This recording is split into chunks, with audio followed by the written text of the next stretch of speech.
Chapter 1. Author's Note. This chapter sets up the story. Chapters 2 and 3 will show Teresa's maturation into a teenager and introduce Steve Hartley, who will be critical to the story. The action will begin in Chapter 4. It's cliché to put a murder, explosion, or something of that nature on page 1 to grab the reader. But in Empress Theresa, the characters are the most important element of the story. The eye-popping scenes will take care of themselves later. Empress Theresa. Norman Boutin. Chapter 1. I'm Teresa, the younger daughter of Edward and Elizabeth Sullivan, and I hope it's not bragging to say I was cute as heck at age 10. Everybody in the family said so. I was the princess in the Sullivan clan of Framingham, Massachusetts, because besides being cute, I was a whiz in school and had a good disposition. All the relatives expected great things from me.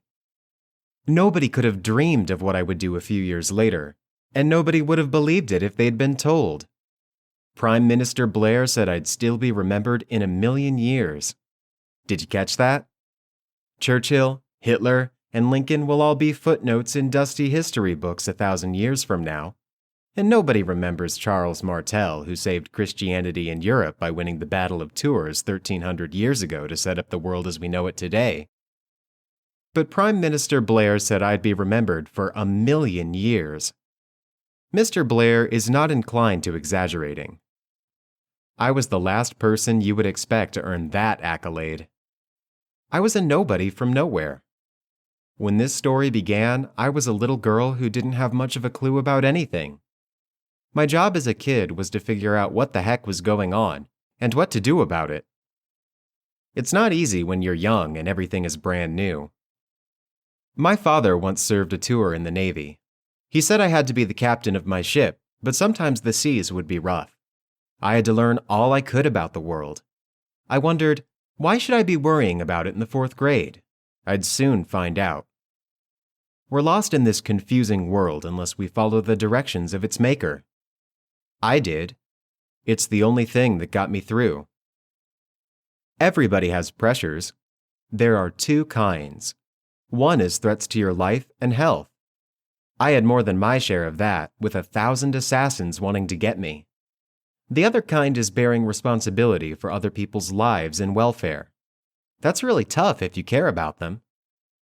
I set new world records in that department.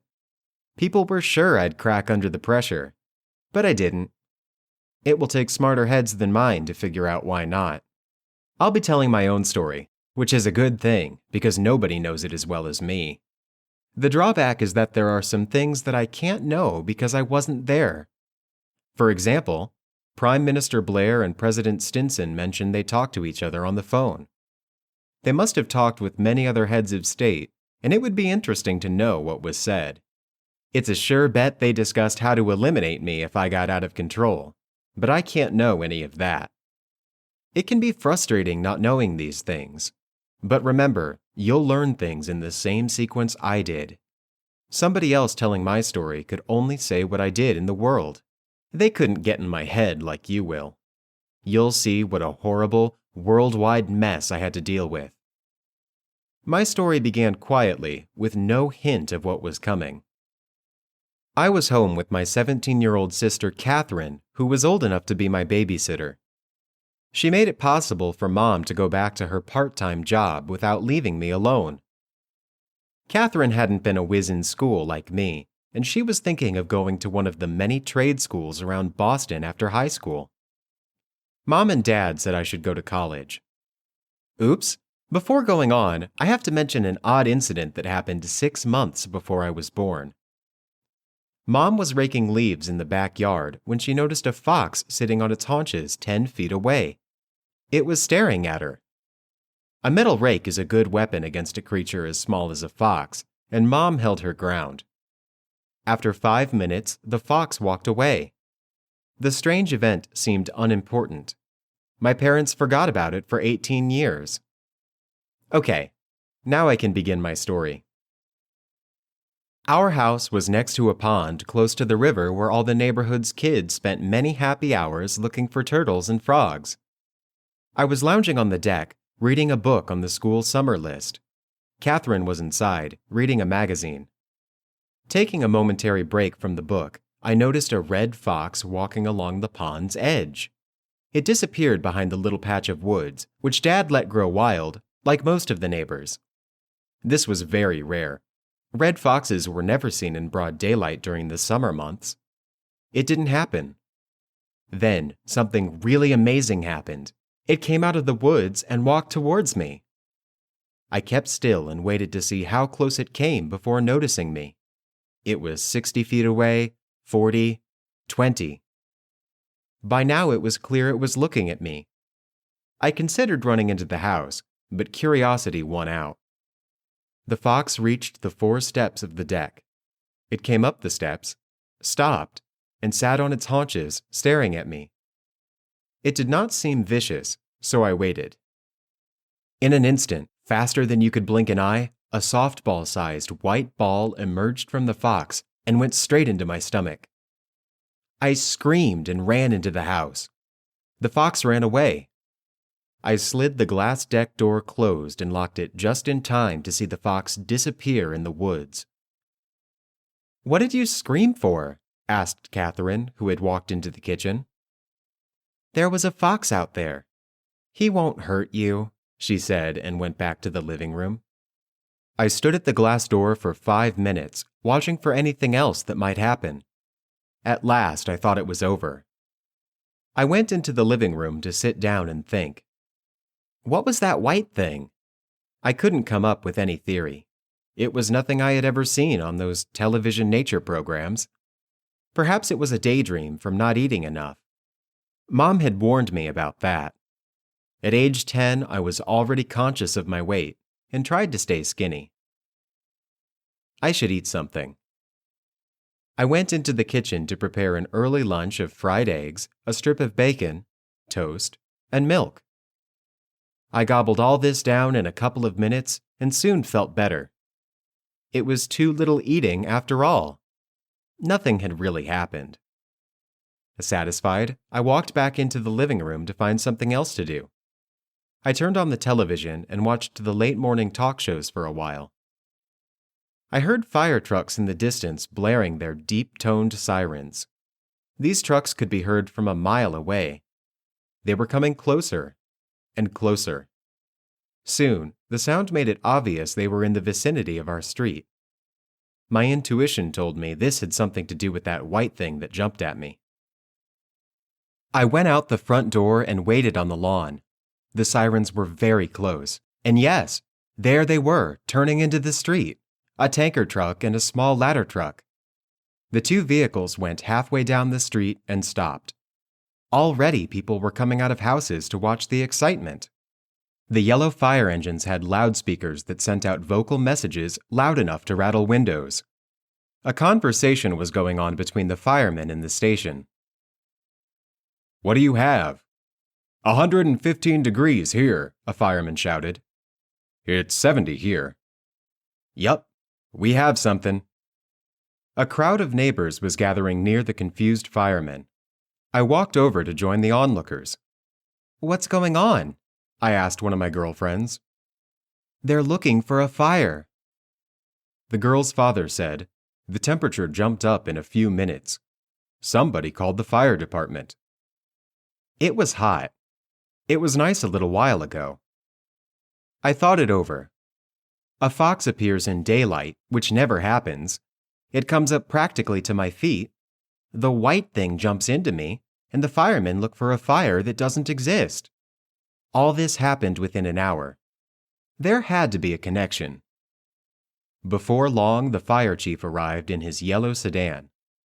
He asked the lead fireman if anything had been found. Then they walked over somebody's property to look at the pond. Nothing there. "Could it be a ground fire?" the fireman asked the chief. "Not likely with water over there, unless there's a rock ledge underneath. We have to check it out." Thermistor probes were brought from the station, and firemen spent the rest of the morning pushing the probes a few inches into the ground to check the temperature. They did this on everyone's lawn, the area inside the turnaround at the end of the street, and finally went into people's backyards. They found nothing. Around 1 o'clock, the temperature in our neighborhood had dropped back down to 80 degrees. The firemen gave up and left. I was young and inexperienced, but I wasn't a dumbbell.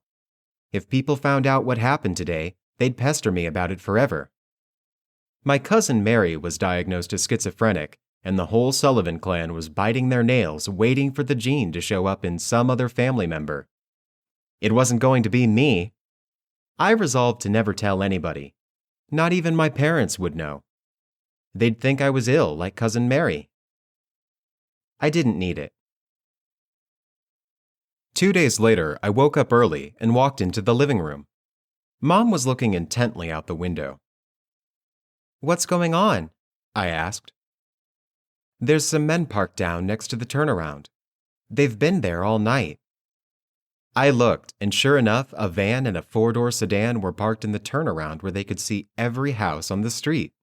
"Mrs. Gagnon said a police car stopped to talk to them at 2 a.m., said Mom.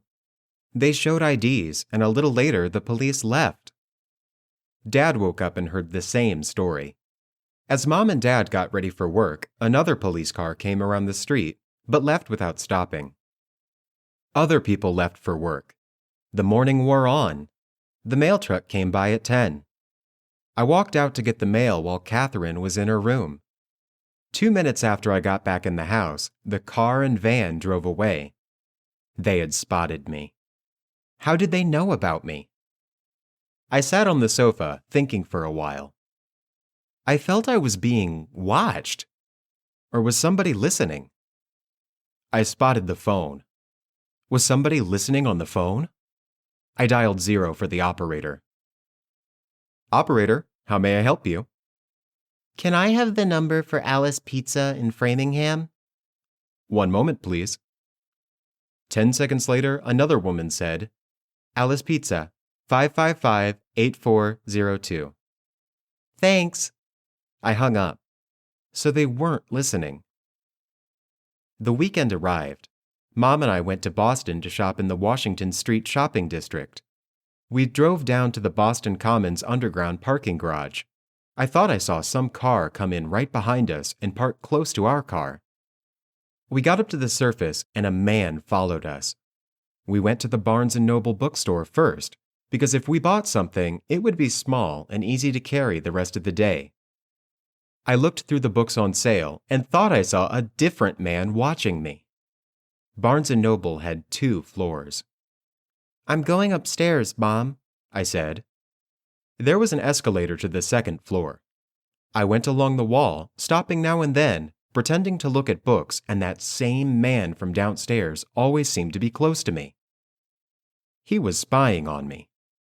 Later, we went to McDonald's, and I spotted another man who walked behind us into the restaurant. He was there as long as we were, and after we left, I looked back, and he was coming out too. But he stopped at a corner. Another man standing on the corner started walking in our direction. We got back home, and Mom took things into the bedroom. I dialed the operator again. "Operator, how may I help you?" Can you give me the number for Alice Pizza in Framingham? 1 moment, please. I waited, and waited, and waited. A full minute passed by, and she hadn't come up with the number yet. I hung up the phone. Now they knew I knew. While I was young, I had some feeble ideas of what all this meant. My life wasn't going to be like that of other kids. I had to think like somebody important. Somebody with responsibilities. I was something special. Maybe I was dangerous, or that was what the government was thinking. Someday they would come around and talk to me. I wasn't stupid enough to think they would just watch me for the rest of my life. 2 days later, Mom took me to a nearby strip mall. There was a DVD rental store. I looked around for the classic movie, 2001, A Space Odyssey. They'd shown it on television a couple months ago. I played and replayed the parts of the movie where the astronauts talked to Hal. The most chilling scene was when astronaut Dave Bowman left the spaceship in a pod to retrieve the body of his dead astronaut partner drifting through space. When he flew back to the spaceship, he said one of Hollywood's most famous lines. "Open the pod bay doors, Hal."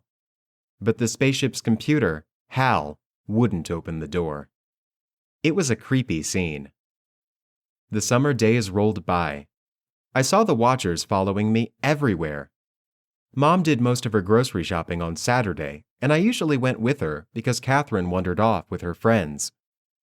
While Mom was talking to the meat counter clerk, I went down the breakfast cereal aisle to choose something. "Hi, Teresa." Some woman I didn't know was standing next to me. She looked to be in her early 20s and had a friendly smile. "Hi," I said with a young kid's taciturnity. "Do you have a cell phone?" "Yeah." "Call me when you're alone." She handed me a piece of paper with a phone number. The woman knew that I knew about my watchers. I had often stared at them.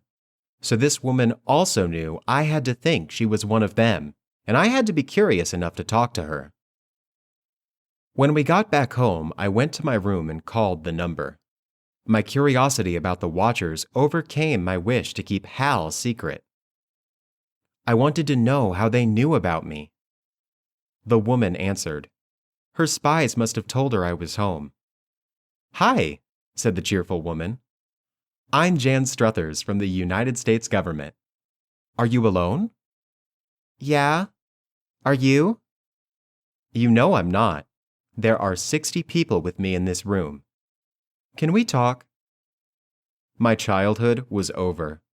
All I wanted was an ordinary life like everybody else. It looked like I wouldn't get it. "About what?" "About your little secret. We know it." I thought about that. Everybody had secrets.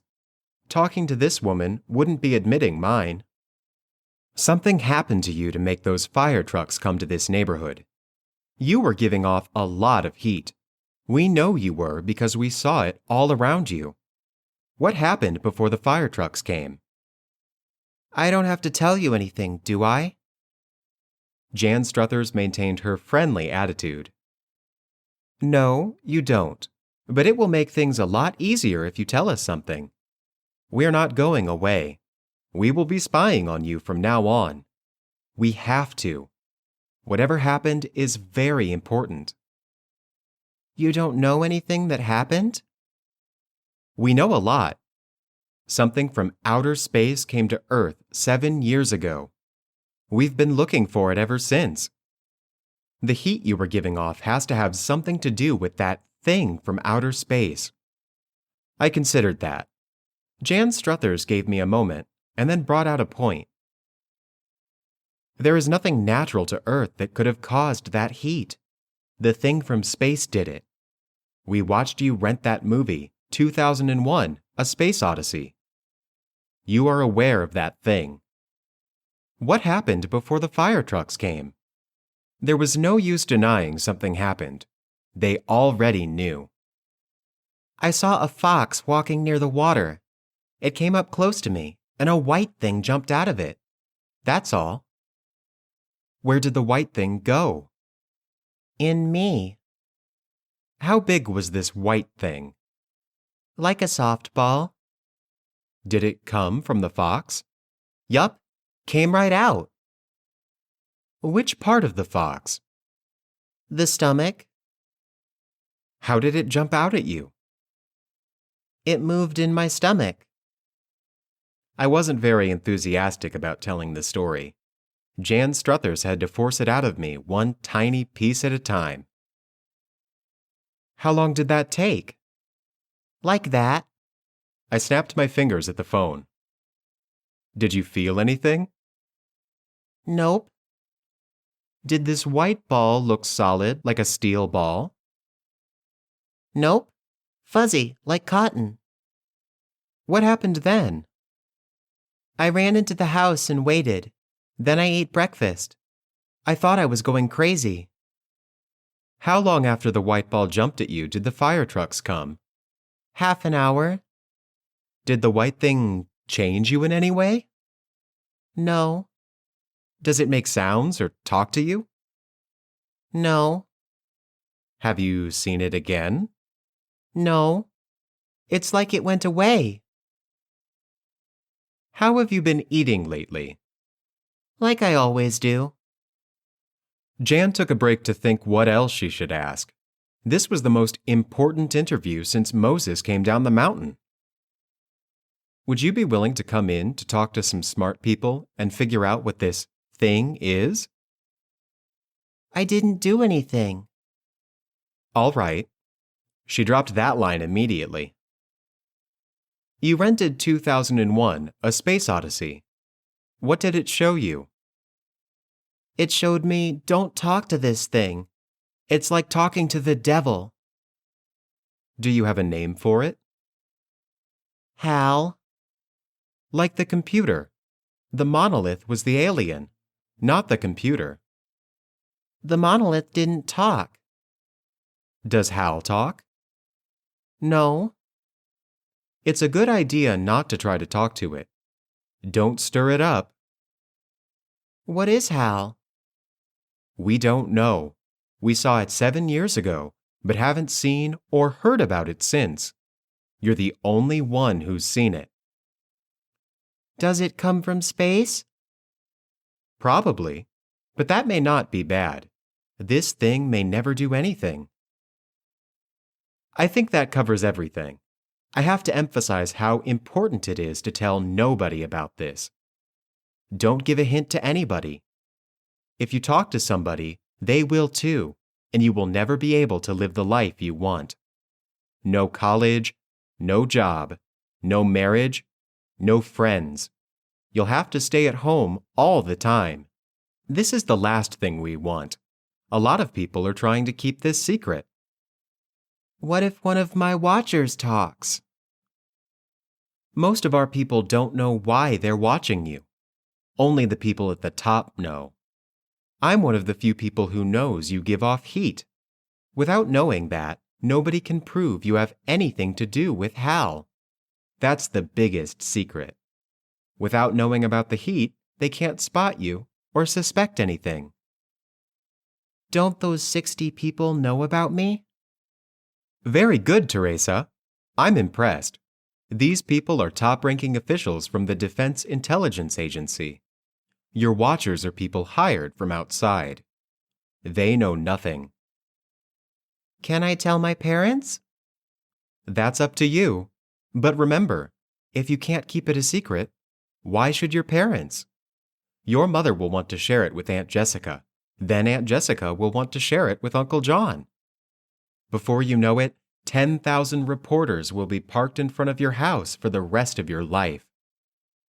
Not if Hal never does anything. All the more so. It's anticipating something that hasn't happened yet that interests people. A break in the conversation let me absorb this new idea. This was heavy stuff for a 10-year-old to think about. Something else had made me wonder. Why is the operator one of you guys? You might ask the operator to connect you to somebody, maybe somebody outside the country. We need to know who it is. It's for your protection. How can I give off heat without burning up? Hold on. There was a moment of silence. I had stumped her. Teresa, we think Hal is doing a lot of things around you, but not inside you. It's like you're in a party. A lot of people are dancing around you, but they're not making you dance. That sounded reasonable. Okay. Well, I'll leave you alone now. Thanks for talking with me. Call any time you have questions. She hung up. I'll bet the 60 people cheered her for doing a good job. There it was. They tapped the phone and watched me all the time. And they knew I was being watched. But I said nothing to Mom and Dad. What must the spies be thinking about? In a moment, I realized Jan Struthers hadn't asked me if I told anybody besides my parents the secret. They knew I hadn't. How did they know that?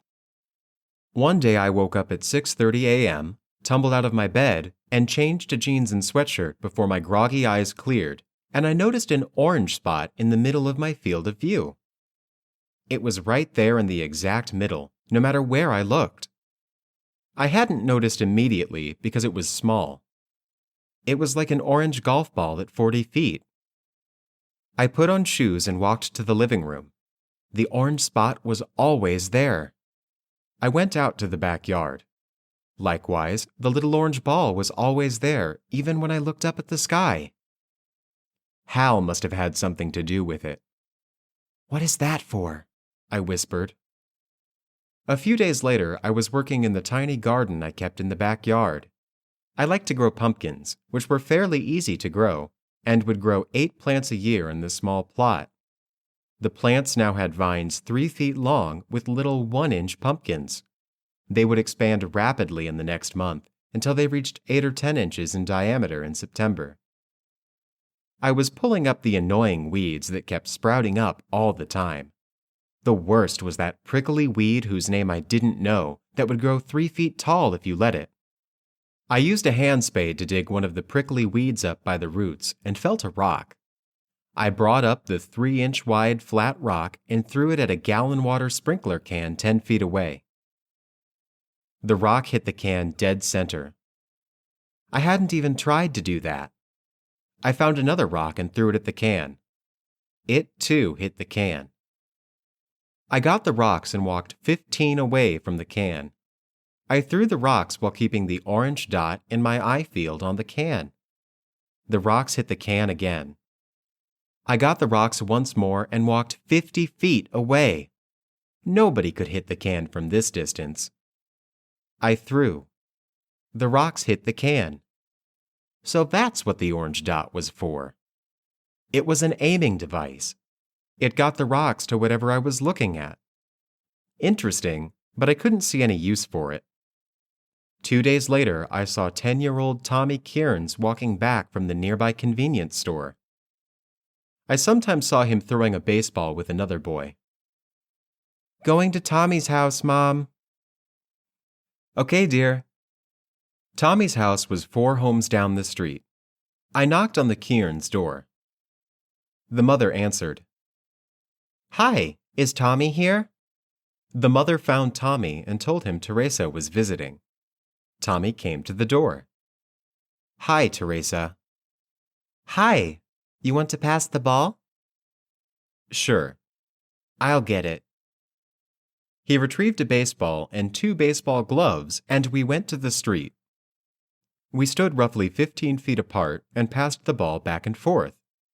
I backed up to 20 feet, and we continued passing. I was getting the ball straight to Tommy's chest. He was not doing so well. I had to take a step or two to the side to catch the ball. Tommy stood in place. Hey, you're good, Tommy exclaimed. How do you do that? I'm a natural, I said. I backed up to 30 feet. It went the same way. I hit Tommy dead on while Tommy's aim was typical for a 10-year-old. Bad. Tommy's father came out and walked to Tommy. Can I take over, son? Tommy was glad to be relieved. The father smiled and asked, Ready? Yeah, I said. We tossed back and forth. Tommy's father had an accurate aim. I didn't have to step side to side to catch the ball. After a few throws, Tommy's father backed up to around 40 feet. No 10-year-old could throw accurately at this distance, he must have thought. We tossed the ball.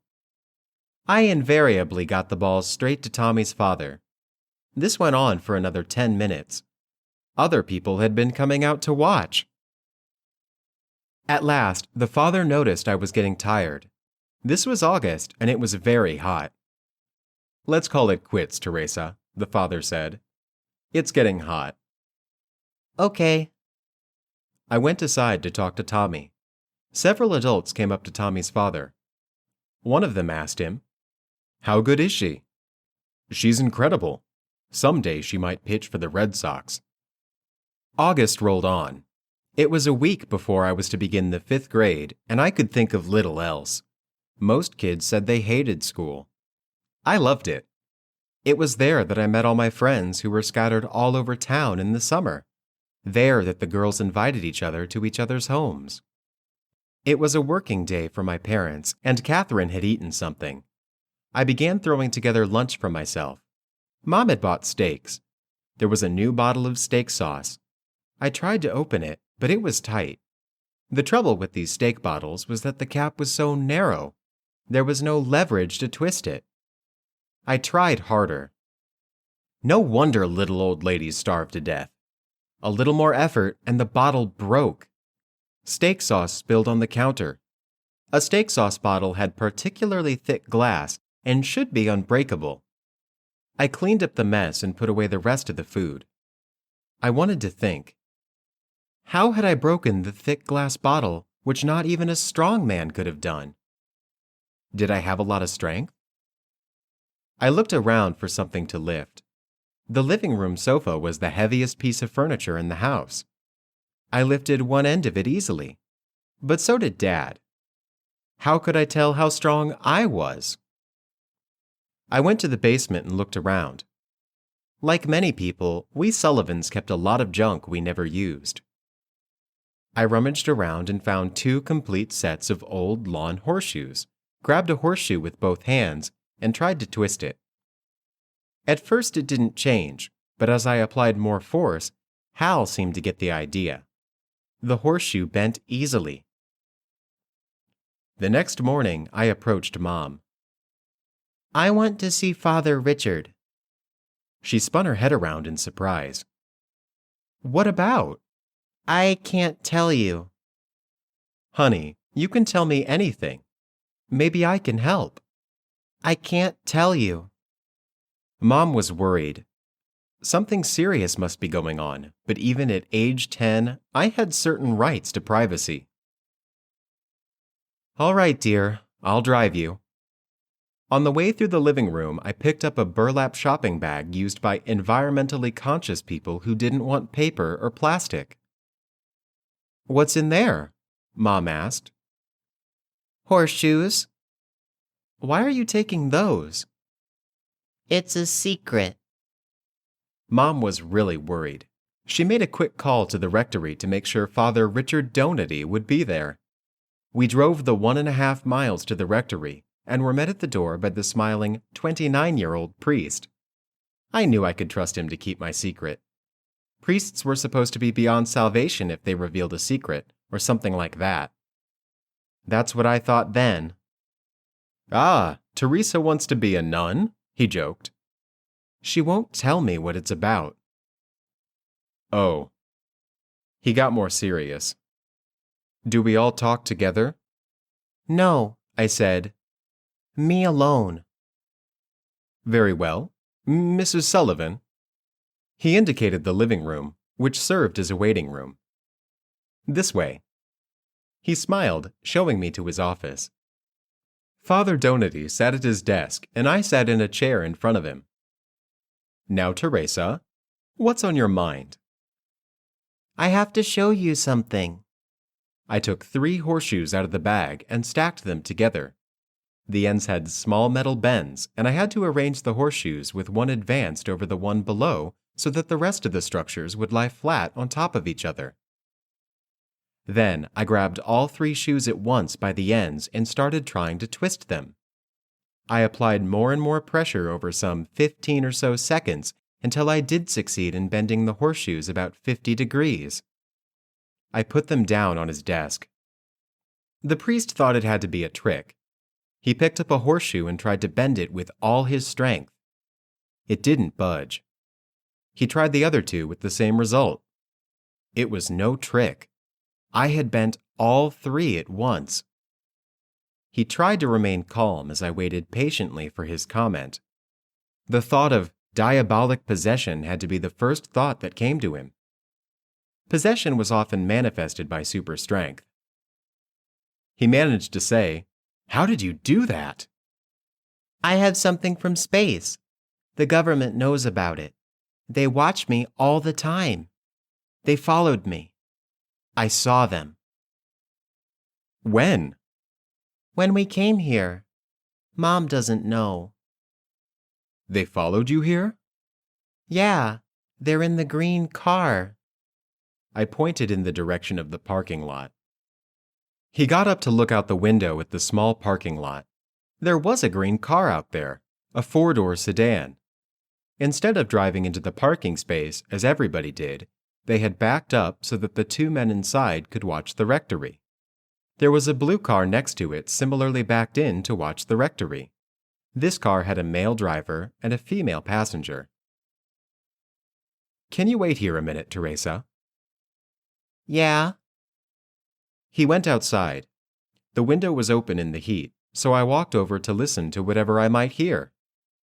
When Jan Struthers saw him, she instantly got out of the blue car and quickly walked over to him. These men don't know everything. Only I do. What did Teresa say? I'm not at liberty to say. It's not the usual stuff? It isn't. It's critical you tell no one. Teresa will be the first to suffer. People will come after her. They'll kidnap her, kill her, or worse. Who are you? I work for the American government. How many of you are there? Hundreds. That's a lot of people. Do you understand how important this is? I'm beginning to. Father Donutty thought things over for a minute. I'll need to tell the cardinal. Why? Teresa needs one person she can trust. I need the cardinal's help to stay close to her, wherever she is.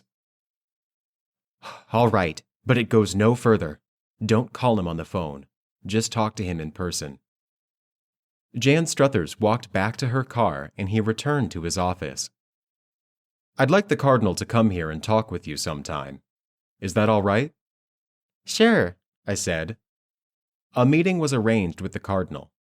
It was concluded that there was no diabolical possession. I was a perfectly normal, good girl.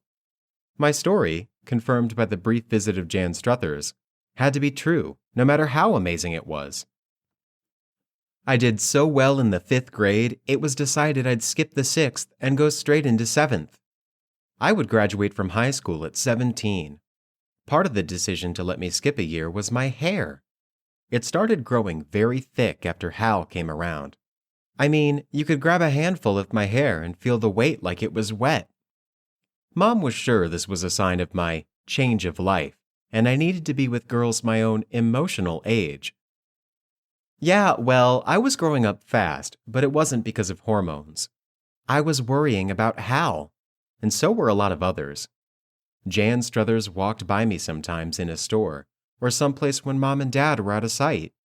She asked how things were going, and asked was there any news about Hal. I never told her about the orange spot in my eye field, or the strength Hal gave me. They'd haul me off to some laboratory. One time I asked her how many people were watching me. 400, she said. It takes that many people to watch somebody 24 hours a day without being noticed. It would be easier if I lived in an Iowa farmhouse. They could keep an eye on me from a distance. But when Mom and I went into Boston, 150 watchers had to spread out to keep an eye on me. It would be just as bad when I went to high school and moved around a lot. Jan said, I suggested we just give you $10 million if you promise to stay home. They turned it down. They were right. I wouldn't stay home. The 4 cornerstones of Teresa's philosophy. We're lost in this confusing world unless we follow the directions of its maker. Page 2. As a believer, I was sure I was immortal, and that gave me courage. Page 70. I did everything correctly. In this world, perfection isn't good enough. Page 207. Teresa is trying to do something good for everybody, but nothing seems to be going right. When everything you believe in seems to be letting you down, your sanity is in danger. Every good person has had this experience in some way. I'm very simple. I follow my conscience. I am what I do. If you think that's easy, try it for one day. Page 391.